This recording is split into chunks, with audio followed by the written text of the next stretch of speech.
Can you see that? Yes, no, maybe? Yes. Okay, thank you. Well, my brand is Dread Feminist. A few years ago, I noticed that no one had ever dreaded up the women's signal, so I decided to do it myself. And it's spelled Dred in honor of Dred Scott. Those of you who know Black history know that Dred Scott went to the Supreme Court case with the Supreme Court trying to be declared as a citizen of the United States, and the Supreme Court refused to recognize Dred Scott as a citizen and basically started this apportionment process where Black people were called 3/5 of a human being for the purpose of the census so that they could apportion congressional seats, but we couldn't claim our full humanity. Well, what we're going to do today is understand the call out culture, talk about what it does, why do so many call outs happen, how do they get magnified. We're also going to pivot and talk about why a calling in culture is preferred, what can we do better, how does it help us to do better, and practice how and when to call in. I want to start by paraphrasing Angela Davis, because she says, we can create a new world together because we cannot accept the world that we have. And in my own words, I say maintaining hope is very hard work. But I think calling in to protect human rights really does allow us to imagine and build new possibilities together. That's very important to me. Since this is a full-blown presentation, I'm going to start with some definitions. Calling out is just publicly humiliating or shaming people because you want them to change how they talk, what they've said, how they look. It's just a public invitation to a fight, where calling on is an intermediate step. That is not investing your energy into calling people out, nor calling them in. What you're going to do is just look at them like they've lost their ever-loving mind, and you're like, I beg your pardon. And you just let that lay there because you're insisting that others rethink what they've said or done. And you're just going to be patient and wait for them to figure out how they just put their foot in their mouths. And then you have a choice of either walking away or investing in them if they rethink what they said.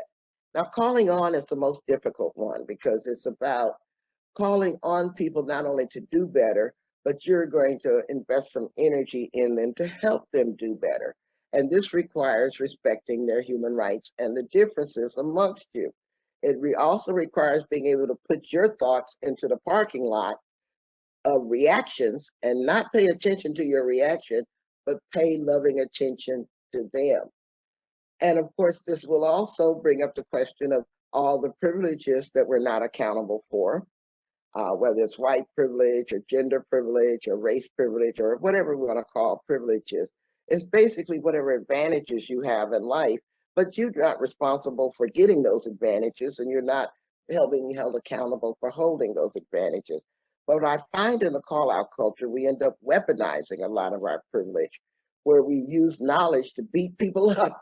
I know we don't use that word anymore, kind of thing. And it's usually to get respect, to get attention, or sometimes even just to dominate somebody else. I believe that all of us are capable of being a victimized violator, meaning that we could have our human rights violated at the same time we violate somebody else's human rights. Think of the battered wife who beats her child. She's a victim and she's a violator. And there's a lot of discussion right now about performance activism, whether or not somebody sitting on their couch just puts up a banner on their website saying Black Lives Matter, yet they don't appear to be doing anything else. Of course, some people only do symbolic actions, but for me, if you're going to use a calling in approach, you need to give them the benefit of the doubt and assume that maybe that's all they can do without passing judgment on them. But of course, there's a lot of people and corporations who do symbolic action, and they don't expect to be called out for it. Unfortunately, they're learning that they're wrong because the workforce is both younger, browner, more female, and queerer. And so they're not getting away with the performance stuff that they used to do because they have to now deal with the revolution within their own buildings. And of course, we've all probably met identity bullies, people who weaponize their own identities, saying, well, I am a rape survivor, so you can't know anything about sexual assault unless you've been raped too, kind of thing. They usually work from a place of trauma, and they want to silence or dominate others or claim this particular victimhood stance to get their power. And a real calling out practice that I see a lot of is what I call the pivots and deflections. Often when things get very difficult or people become very uncomfortable, they change the subject to avoid discomfort or accountability. It's also important to talk about the direction of the call out. I believe in punching up. I actually do call people out because I want to hold people accountable who have clout, privilege, status, power, who are abusing this power. And maybe they're unreachable by other means. So let's say I call out a politician who is elected to serve the people and they haven't shown any desire to live up to their oath of office.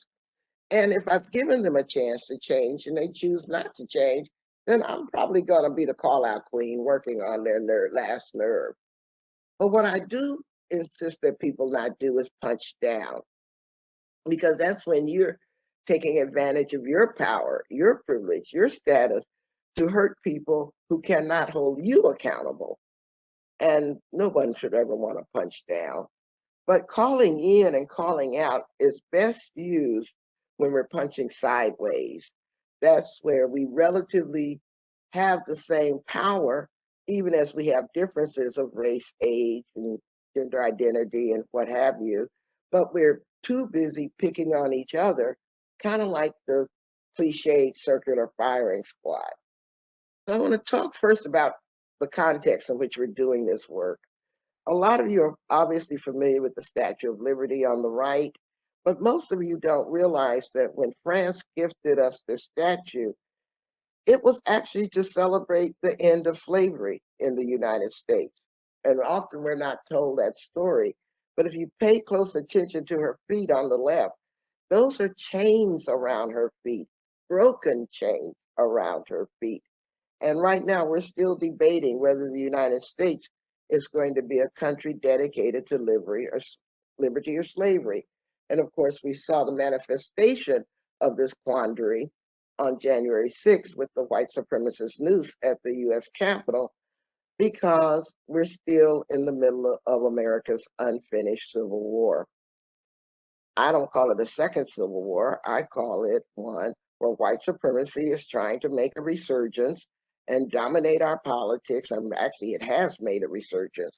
And these people were protesting not because their votes weren't counted, but they were protesting because Black votes were.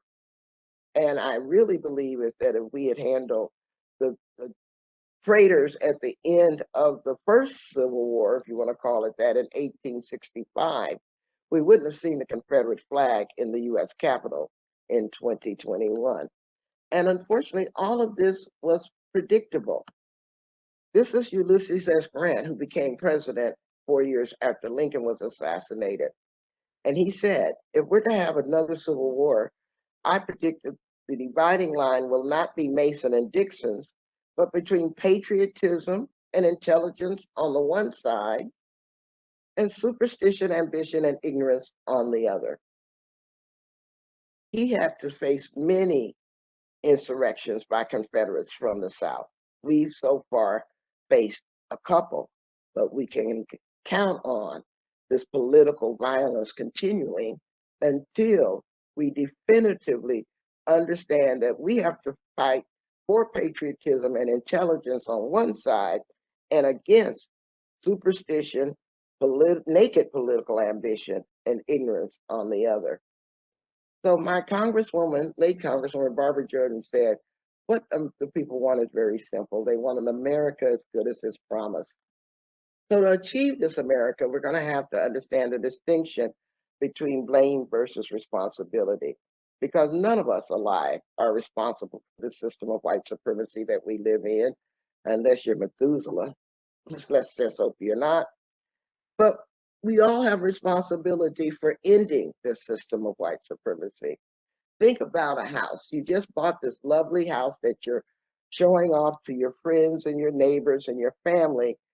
And you're so proud that you live in this house because it provides you the privileges of home ownership and all of that. Except the house has bad plumbing.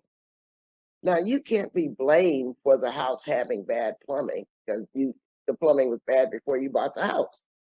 But you are responsible for fixing it if you want to enjoy the benefits of that house. Well, that's our responsibility in the United States now. Maybe we're not to be blamed for the system of white supremacy that we're in, but we all bear responsibility for fixing it. And it's really important, I'm going to run through these fast, for us to understand how we're going to fix it. And it starts by not talking about how white supremacy hurts people of color, but how does it hurt white people? First of all, I think our first mistake is to conflate owning a white identity, which is simply just an identity, like a Black identity or an Asian American identity or trans identity, but owning an identity that is white and conflating that with white supremacist ideology. An ideology is a body of ideas that organize how you think of the world. It is not necessarily an identity, because all white people are obviously not white supremacists, and unfortunately, all white supremacists are not white. But unfortunately, I think it hurts white people because there's multi-generational brainwashing. And people think that this is the way it's supposed to be, it's the way it's always been. And we really are teaching such bad history in our educational system that the majority of people think that the Civil War was just about states' rights, and they question whether the Holocaust even happened. And anything older than 10 years old, it seemed like it's verboten to know about or something. And of course, we've got this white rage that's taking place by people who do subscribe to the ideas of white supremacy, so that we have people who would deny themselves health care if they thought that Black people were going to get it too. Jonathan Metzl has written a wonderful book called Dying of Whiteness. He's a physician who interviewed a lot of white people who needed health care, were dying from cancer and all kinds of disease, who said they did not want public health care because those undeserving immigrants and other people would get it too. That nihilistic belief that you have to hurt yourself to hurt somebody else, that's called hatred. Anyway, because of the conflation of white identity with white supremacist thinking, there's a lot of feelings of guilt, shame, and even justification, instead of learning how we can actively, proactively fix this situation. And when people do try to fix the situation, they become very afraid that they're going to say the wrong thing, that they've got to walk around on eggshells, afraid that no one's going to believe them, that they're going to get gaslighted if they tell their truth. And then a lot of times people assume a guilt that they shouldn't have, like, feeling that you need to be forgiven if you're white for your past thoughts and behaviors, as if all of us aren't making mistakes all the time. And I think this rests upon an artificial system of bad binaries, where we're talking about, well, I'm a good person and I'm fighting those bad people, or those are the evil people and I'm a good person, or I'm right and you're wrong. All of these false binaries are useless. Matter of fact, they're dangerous. And when we live by them, and I think that's one of the things that white supremacy insists, that there are good people and there are bad people, and if you're white, you're good, and if you're not, you're wrong, kind of thing. And I think there's a toxic perfectionism within our work against white supremacy. And sometimes we presume that we can be objective when in fact we're all subjective, because perfectionism, perfection is not attainable, nor is objectivity. And sometimes we can't separate criticisms about racist behavior without attaching these critiques to people's moral characters. And that's why people get so immediately defensive, because they actually do think you're calling them a bad person when in fact you're criticizing a behavior or something, a belief system that you think that they could check out and maybe rethink. And people feel overwhelmed when we even talk about the phrase.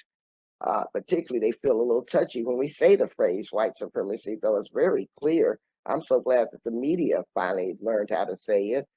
For 400 years, Black people have been trying to point it out to people, but apparently it wasn't until Trump came down that golden escalator in 2015 that people got the memo that something was different about his candidacy.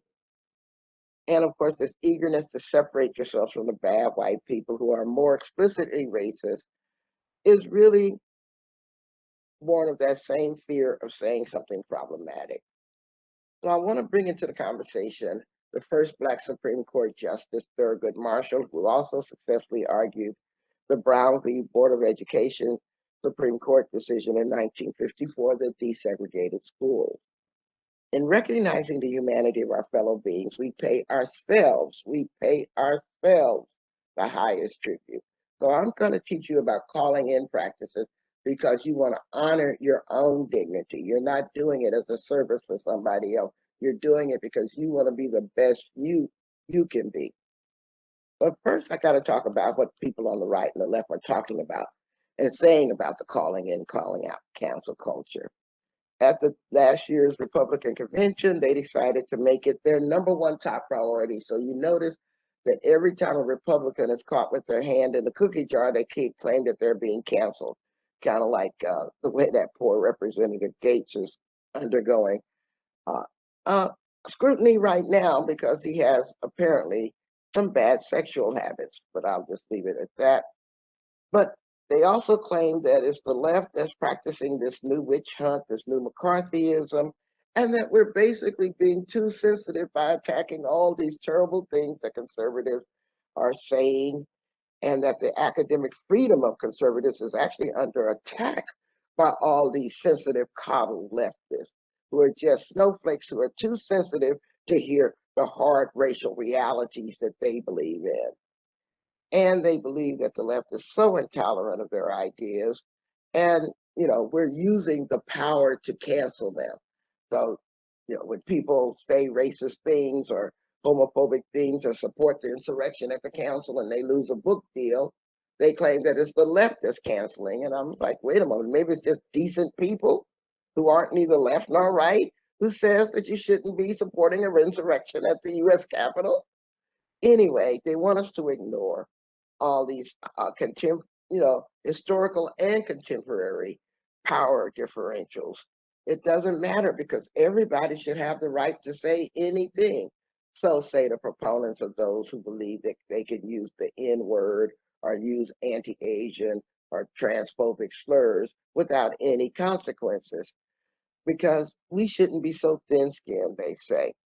And in a mighty feat of magic, they claim that white heterosexual men are the principal victims of this cancel culture. We may have all the power and we may have all the clout, but we're really tired of being picked upon by all the rest of you because, we are an endangered species and we're losing all our power. You've heard it all before. And that conservatives are vulnerable to this leftist outrage. And they really do believe that they should have the freedom to discriminate against people while they claim religious rights, like the Hobby Lobby Supreme Court decision that said that an employer doesn't have to cover women's birth control in their health care plan because the employer doesn't believe in birth control. Excuse me, I'm not quite sure why my employer is in my bedroom deciding whether or not I should have access to birth control or not, unless I'm sleeping with my employer's husband. I guess that might matter, but whatever. Anyway, and then we ended up with Kimberly Davis talking about her religious convictions meant that while she was county clerk, she could not provide marriage licenses to same-sex couples because it violated her religion. Again, Kimberly, they weren't marrying you, they were marrying each other. But moving right along. And they think that we unfairly use the call out culture to criticize U.S. allies like Israel, Saudi Arabia, or corporate human rights violators. Now, on the left, we tend to have a different analysis about the call out culture. First of all, we remember McCarthyism, which cost people their lives, their jobs, sometimes their entire families, and certainly their careers. This was the anti-communist persecutions that take place by Senator Joe McCarthy in the 1950s. And it was leftist professors who have been the primary victim of the call-out cancel culture, like starting with Angela Davis, who got fired in 1970 from UCLA. And there's a continuing campaign against liberal universities, like the campaign right now against my own Smith College, because we're doing work around diversity, equity, and inclusion, and then we get attacked in the New York Times for doing so. And they want to get progressive professors fired from tenure positions for challenging all of this concept of white supremacy, including the myth of white genocide. And again, when we talk about how this myth of white genocide is operating within our political system, then we risk getting accused of anti-white bigotry. And in fact, Lisa Durden was fired from Essex Community College for simply saying that Black Lives Matter on Fox News. I mean, really? And yet we see the right wing trying to cancel everything. Uh, Movies like Harry Potter and the Chronicles of Narnia, and of course, The Passion of Christ, even trying to cancel what young people's music, like rock and roll back in the 50s and 60s, to rap and hip hop music today, sometimes trying to punish them legally by imprisoning people for music. I mean, really? And we believe that using public shaming is sometimes the only and best weapon we have to reach inaccessible, powerful people who violate our human rights. Remember, I talked about punching up. But we do not believe that free speech should be consequence-free speech, because we actually prefer a concept I can talk about later if you want me to, called democratic speech environment. Speech that is used in the pursuit of justice, not in the pursuit of harm to others, that considers power imbalances, because words do have the power to wound people. We call them spear point words when they tee people up for further harm, sometimes into physical. That's why the N word is never a neutral word. I don't care whether or not you just think you're saying it in a rap song or whatever. Out of the wrong mouth, it is a threat. It feels like it's teeing people up for violence. And so we find that call outs only criticized by the right when people are using it against them. But when the previous victims of oppression started speaking up, and then all of a sudden call out culture became a problem. And so we believe that these also attacks on political correctness are primarily by those who want to hold on to power by any means necessary.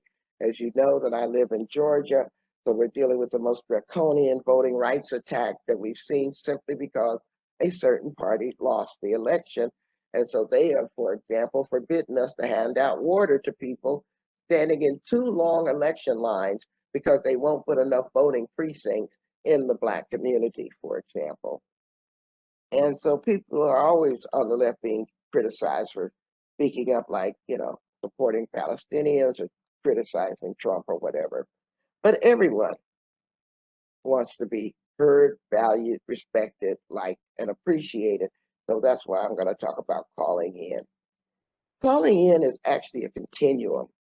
First, as I said, there's calling out, publicly shaming people. I've also described calling on, which is you use that "I beg your pardon" phrase to call people's attention to what they've said and offering them a chance to self-edit what they said. And calling in, which is an investment that you can make in somebody else's growth. But first, calling out obviously is criticizing other people's social justice practices. And I find it's very interesting that they're rarely critical of their own, and they weaponize the knowledge that they have against each other. And they actually think that they should get in some kind of woke competition. by banishing others because they're not woke enough. And sometimes they're trying to call attention to harm. A lot of young people are convinced that they're supposed to do social justice activism in a call out process. Sometimes, though, it's used to boost one's ego or signal to the rest of the community how woke you are. And they falsely think that we're supposed to be totally united on our purity of our political opinions. And if we're not united, they want to shame and bully people. But again, there are appropriate uses when you're addressing power disparities and accessibility, when you want to avoid increasing harms and you want to do it privately or publicly sometimes. Sometimes you just want to build community of people who are experiencing similar harms, or you want to build community to prevent them. Calling out can be one way of spreading information, perhaps not the best, but I tell you, nothing gets people's attention like bad news, so it works really fast. Sometimes calling out is naming unmarked or hidden structures of privilege. I do a lot of trainings for colleges and particularly private schools, these high-priced private schools where you pay $50, $60, $70,000 a year to get your kid through high school. And every one of these schools has a Black ed controversy. Like there's a minority of students who are going to this school and they start using the only power that they have, which is their keyboards, to start a Black ed controversy. And then it always brings into the conversation people who graduated from that same school 20 or 30 years ago and said, well, that was like it. It was like that when I was there 30 years ago. So why is it still going on? And so even though these school administrators dread the Black ed controversy, it actually can be used by them to find out what unmarked or hidden structures or privileges are affecting the student's education. And it does serve as an equalizing process to help people who have historically been silenced get heard, and it can release pent-up outrage, and sometimes public shaming can work.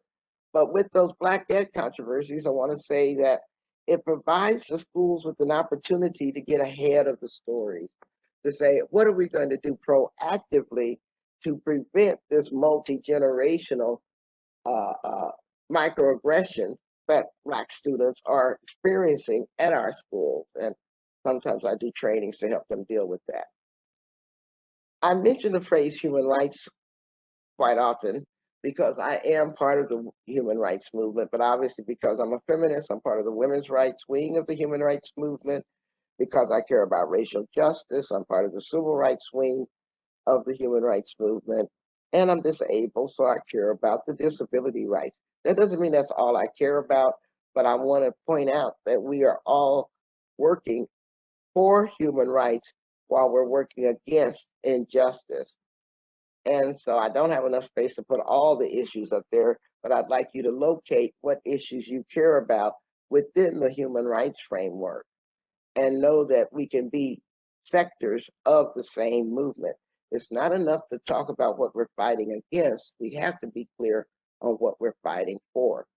Intersectionality is one of the processes that we use to determine where our vulnerabilities are, but intersectionality is just that, a process. Our goal is human rights. So how are call-outs useful to our movement? Well, we hold the violators accountable. We use shame. We want to help people who ignore human rights violations as bystanders to become braver and speaking up. We don't have sufficient legal remedies for these harms that we experience, so we have to go beyond them. We want the people who are supposed to represent us to be held accountable.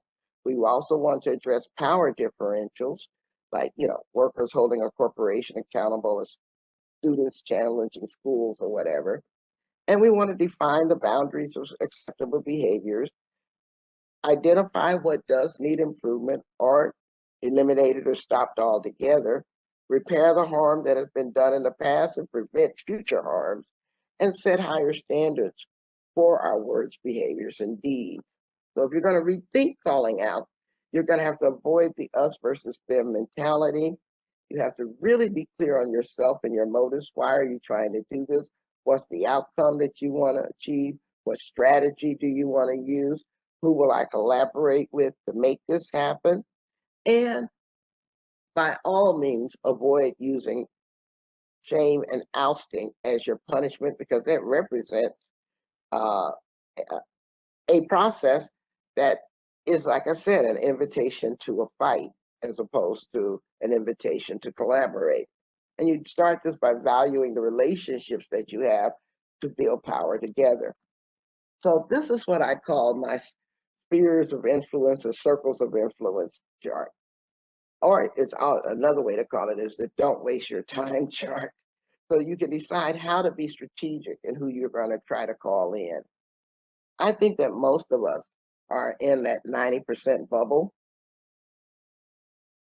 Not that we are 90% of the population.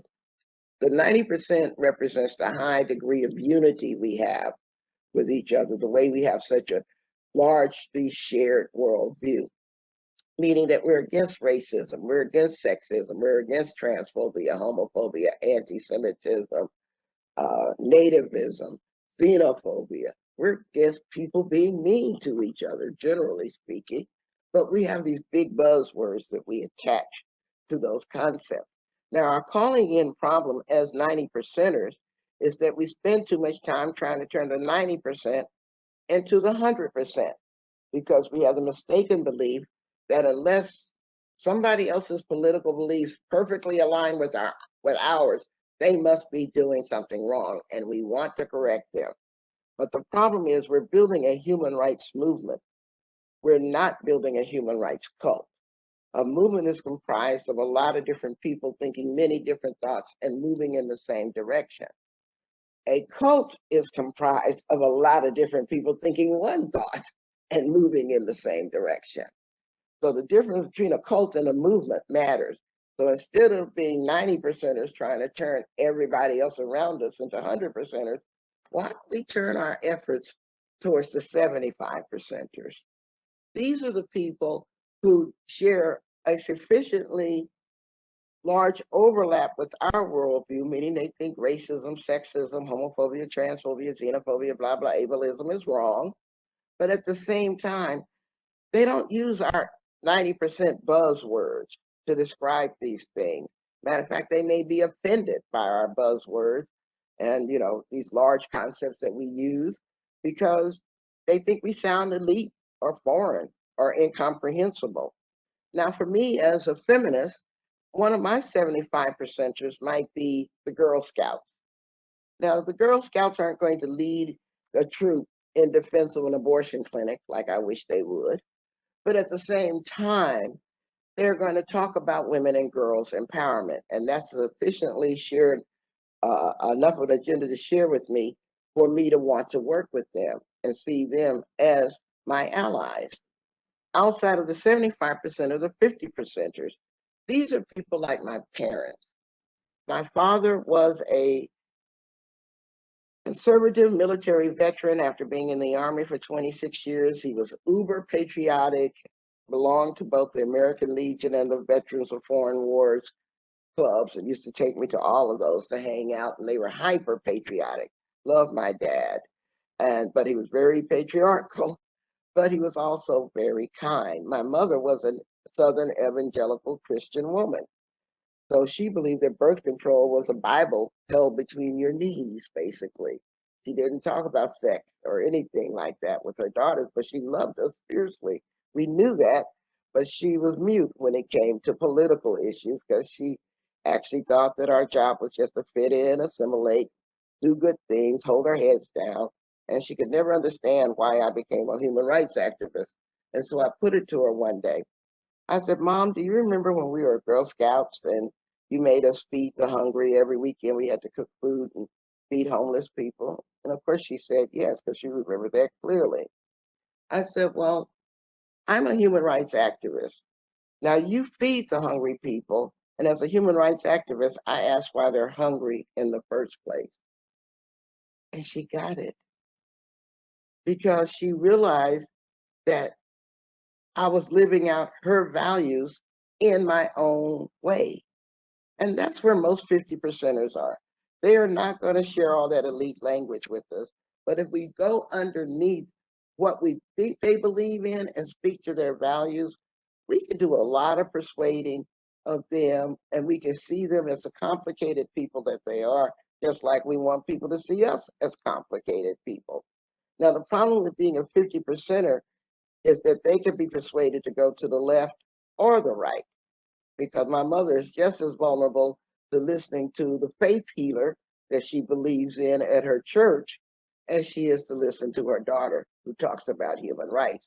And that's why I always have to maintain a vocabulary, a style, a non-judgmental style, in order to make sure that she leans my way and not to the faith healer who's telling her that I'm a sinner and she's a sinner and she's awful and blah, blah, blah, and blah, blah, blah.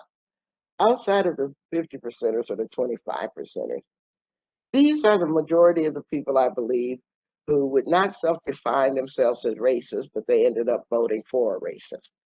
And so they present a problem. For me, I don't share enough worldview with these people to have a productive conversation with them, so I don't even try. I really just say that until they have their own epiphanies and decide that they want to live in the world a different way, we're not going to get a lot of purchase as a 90 percenter trying to persuade the 25 percenters, because we probably don't even believe in enough of the same things. I'm not even sure if they believe in gravity like I believe in it. And they certainly don't believe in wearing masks around the COVID pandemic like I do. And so when they define liberty as the freedom to infect others with COVID, and I define liberty as the freedom not to be infected by COVID, we don't share a worldview.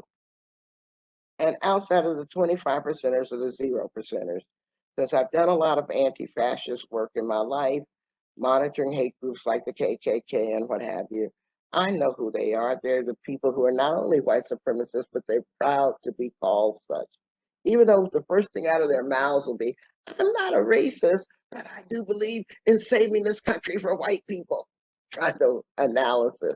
Now, the problem is that we've been so caught up in our own call out culture that we have been trying to persuade people to join us in the 90% circle. Where instead, for the last 50 years, instead of using our 90% influence to work with the 75, or the 75 to work with the 50s, and the 50s to work with the 25s, and possibly finding some 25 who could work with the zeros, we've been letting the pressure and the persuasion go the wrong way.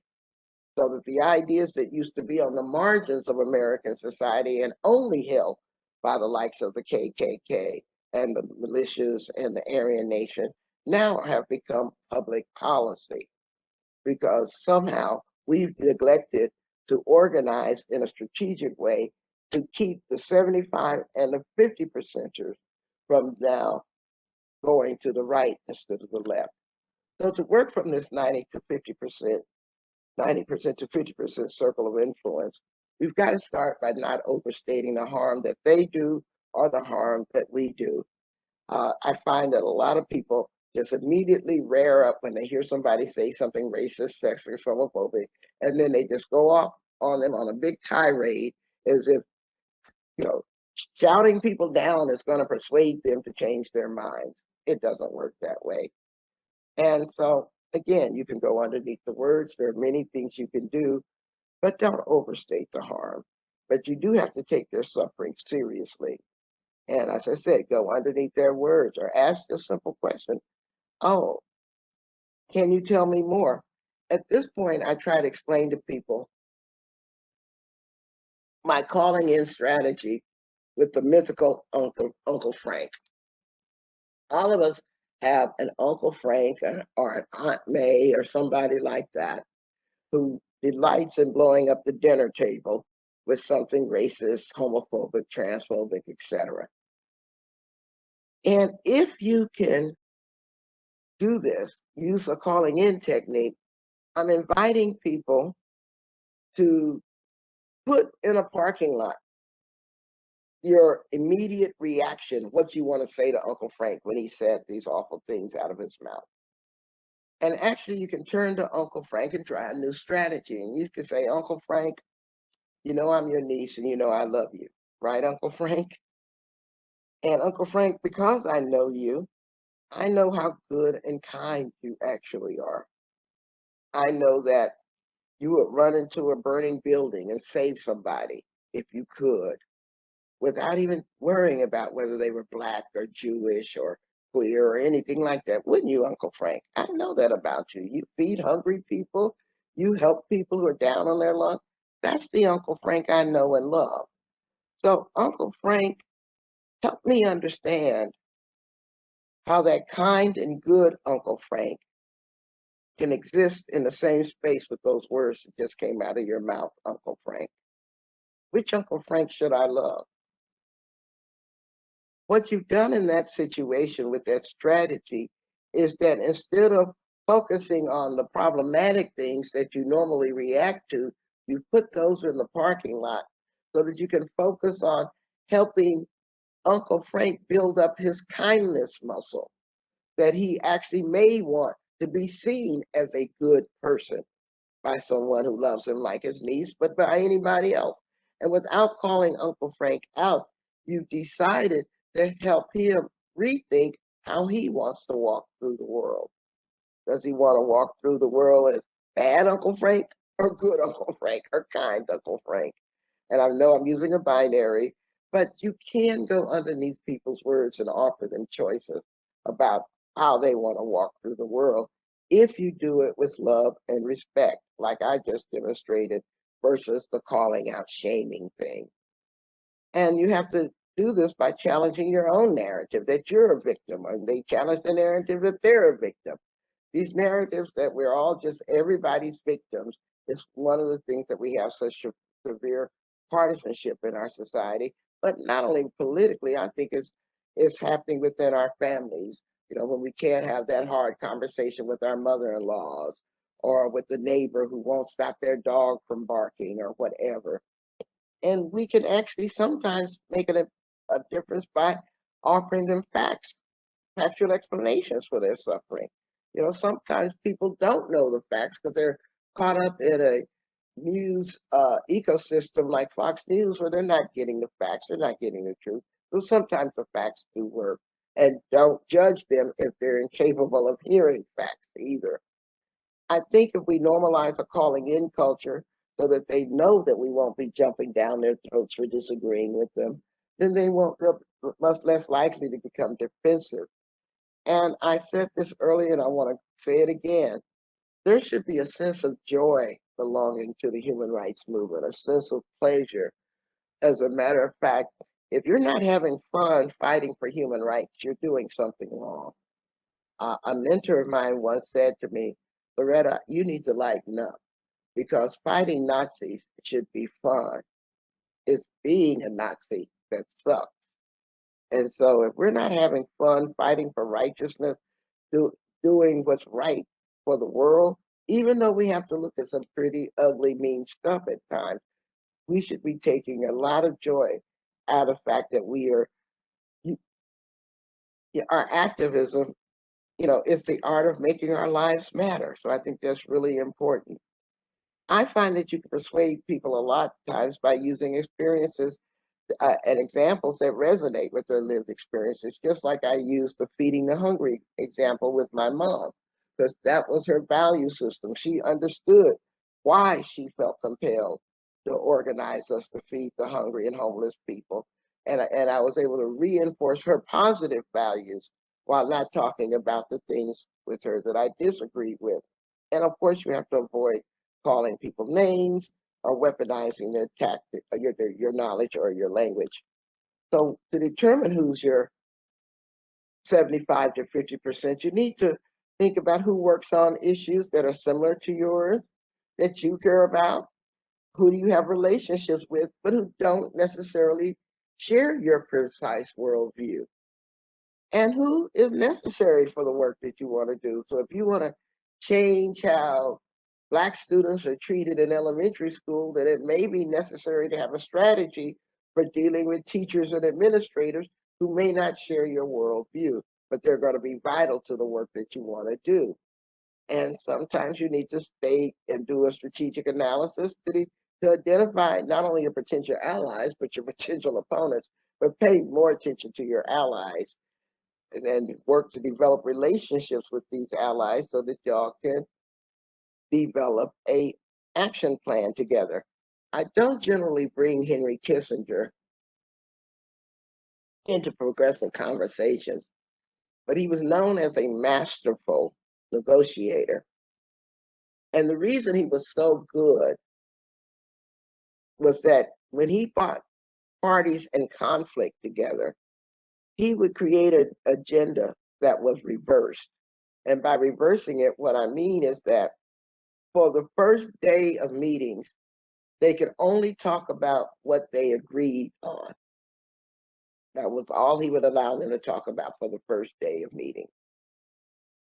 And then only after they had hammered out what they shared in common and what they agreed upon, then would he allow to be introduced into the conversation things that they disagreed on. And he found that by softening or plowing the ground before they got to the hard stuff, that he had increased the likelihood of success in his negotiations. And so we need to use a Kissinger-like strategy with people that we want to have these difficult conversations with. Let's start off with what we agree upon before we get to the stuff that we disagree on. And we'll have many opportunities for practicing these skills. And sometimes you realize that it becomes your responsibility to lead in the calling in process because you're better healed in a more favorable position to offer grace, forgiveness, and respect. And you could also ask who shares your values but works on them in a different way. So through calling in, you're actually learning a growth mindset. Calling in is, as I said, is a call out, but you do it with love and respect. Both calling in and calling out is about trying to achieve accountability, and you give each other the benefit of the doubt. And you acknowledge that different people, diverse people, are on the same team and will have differences of opinion. Just like everybody employed or working at a school have different roles and responsibilities and different opinions about how to exercise those responsibilities. But you do generally recognize that you're all on the same team. I mean, you're not on the team to harm the school, you're on the team to help the school. And so remembering that broader context is always helpful. I don't like those gotcha moments where people get punished for something they did when they were stupid teenagers, and now that they're in their 30s or their 40s, it's being held over their heads like the sword of Damocles because it's ridiculous. We were all stupid teenagers, and many of us are lucky nobody had a cell phone when we were stupid teenagers, or none of us would have jobs right now. And so we always have to remember the broader context in which these calling ins and calling outs take place. It does require active, loving listening practices and being grateful that we have this opportunity to grow together and be better together. So it starts with self assessments. First, you need to stop, take a deep breath, and analyze how you feel. And why do you feel that you want to call somebody in? If you're not in a healed enough space to have a difficult conversation, that's okay, because that means it's not your call in moment. Sometimes you just want to say, talk to the hand, because you're still raw from a microaggression that stabbed you in the same place for the gazillionth time. But some of us have healed, have done intentional work on our headspace. I know I'm a devotee of therapy. I've been in therapy for 40 years. So I love talking to my headspace, and I have pros working on it. And so that means that I'm in a different healed place for having difficult conversations than someone who needs to make their number one priority, healing from whatever trauma that they've experienced. You really need to learn to accept that you don't have that magical superpower to change other people. You can only change your reaction to them. That's what you can control. But you can't actually change them. One thing that I firmly believe in is to understand the difference between your reputation and your integrity. Your reputation is what other people think that they know about you. But your integrity is what you know about yourself. I say, damn the reputation. Worry about your integrity, because that's all you can control. You can't control what other people think about you. But I've seen people spend their lifetimes trying to protect their reputation, often at the sacrifice of their integrity. And so you can still offer love and respect, even if you don't have the power to change them. Sometimes you'll make an intervention and you won't see its ripple until years later, if you get to see it at all. But always be proud that you offered love and grace, even if you don't get to see the consequences of your offer.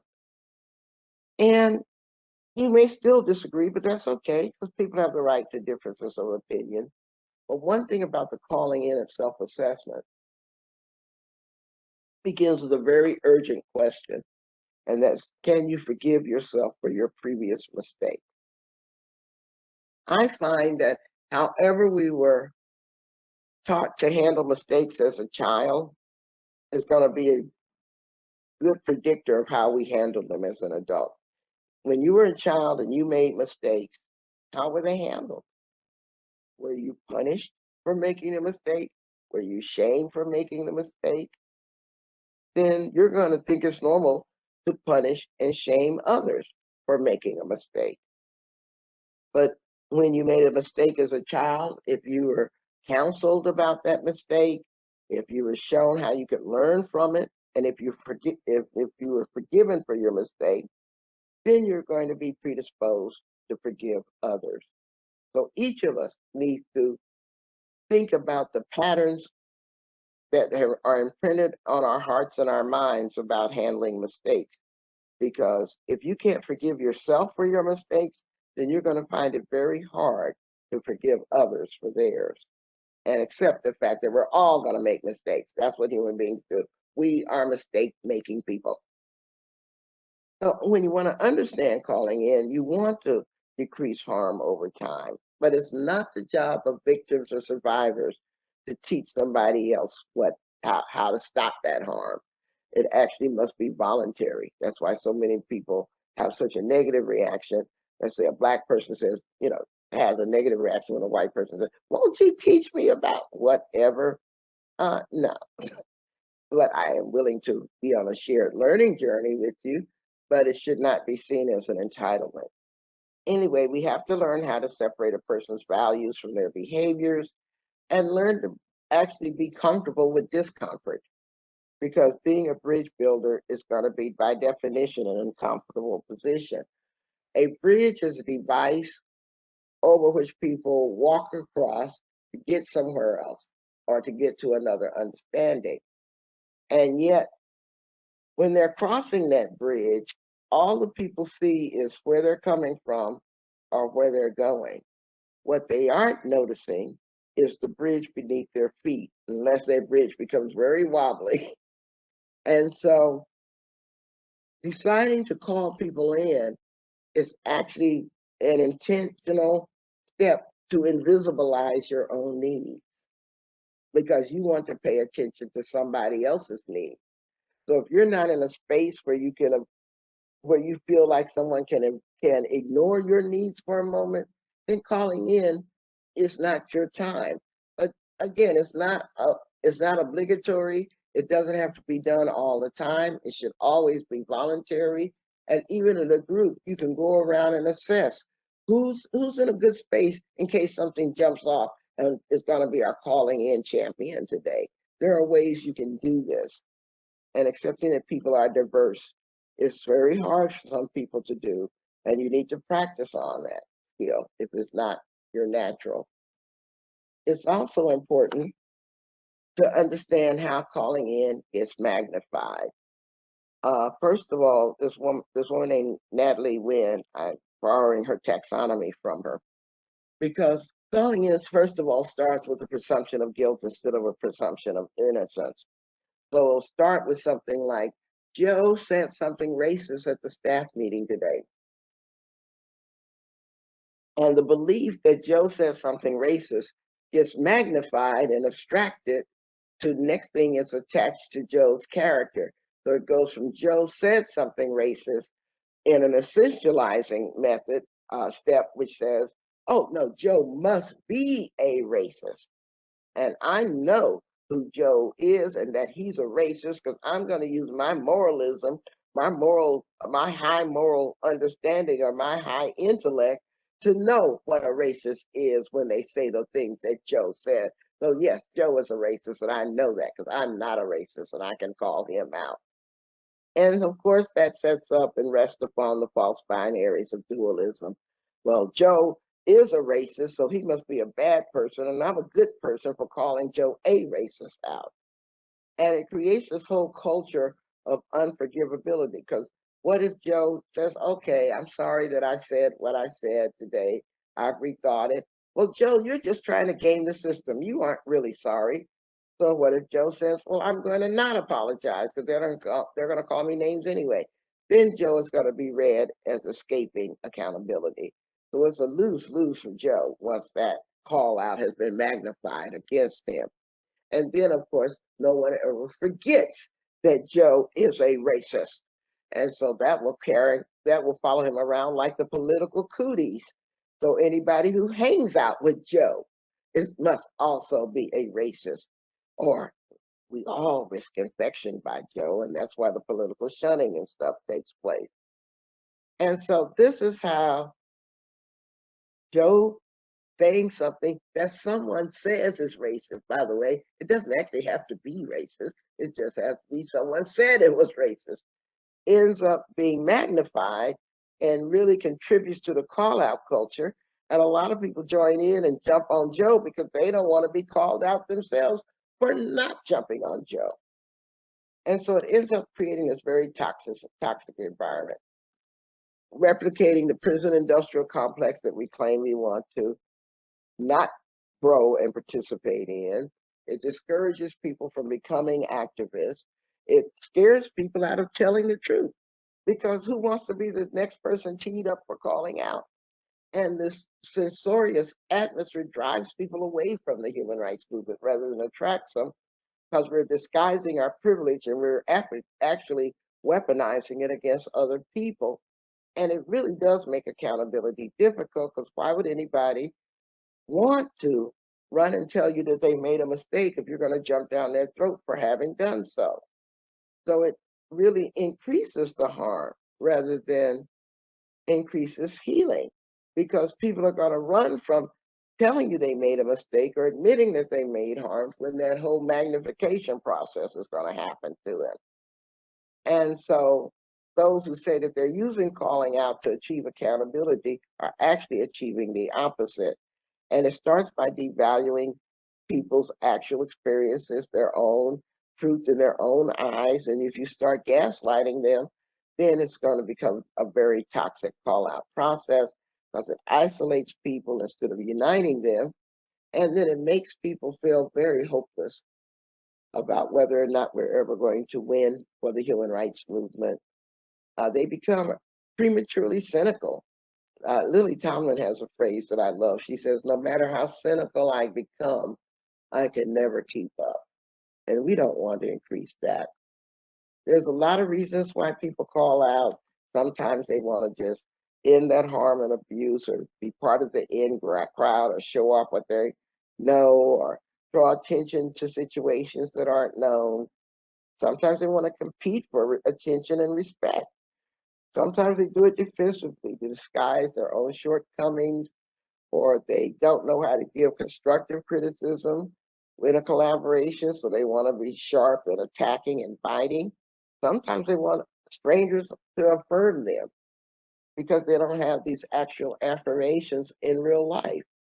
And sometimes it's just immaturity. They don't know how to offer constructive criticism, so they create this body of rules that everybody's supposed to toe the line on. And if you variate from these lines that are very subjective and often only in their heads, then they're going to call you out. Sometimes people call people out as projecting their behaviors onto others. They assume it's the only way, it's the right way to do the work. And sometimes they do it as a preemptive strike. They want to call out somebody else before people call them out. There's a lot of political reasons, but I'm running out of time. So I want to talk some more about the emotional reasons, which of course includes virtue signaling, seeking approval, that hurt people hurt people. People ask me, what's the difference between calling somebody in and calling them out, and when do I make a decision? It starts with owning that everybody makes mistakes, and adulting is owning up to making the mistakes. So, given that everybody makes mistakes, if somebody makes a mistake and I call their attention to it, and they won't admit that they made a mistake, they won't admit that they've harmed somebody, and in fact, they double down on the mistake, then that increases the likelihood that I'm going to call them out. But if someone makes a mistake, they admit that they've made a mistake, they want to repair the harm that they've made from that mistake, and they want to do better in the future, that increases the likelihood that I'm going to call them in. And so it's not about fixating on whether people make mistakes. We all make mistakes. It's, do we handle them as adults or do we handle them as children, trying to cover them up, deny that they happened or whatever. And then sometimes people call people out because they're trying to draft other people into doing emotional labor for them. And they have a lack of empathy or positive energy. They don't understand the shared learning community we're in. They can't discern between an active threat and somebody who just used a word that they didn't like. And sometimes people enter our movement for very selfish reasons, so they try to use our movement as their public therapy space. And sometimes they just want to signal how smart they are. I've talked about toxic perfectionism. I'm running out of time, so I want to get to some other slides. When you're calmed out, just expect that time to feel like forever when you're shocked. And when we say that we're hurt from the call out, people aren't going to believe us. So just accept that. Some call outs will be justified, but not all. How and when they occur really does make a difference, whether they're public, whether they're in a group, whether or not someone pulls you off to the side and talks to you privately, all of that. But see, every call out is an opportunity to rethink, to self reflect and grow. It actually can be used as a chance to call the other person in, and effective apologies, like I talked about, the person who made the mistake is accountable, requires accepting responsibility, offering remediation to repair the harm, and changing your behavior, and making correct threat assessment. Who is a opponent, who is an opponent versus someone who's simply a problematic ally. And it is risky to be honest with people, but it's definitely rewarding. And you should remember how it feels before you call somebody else out, because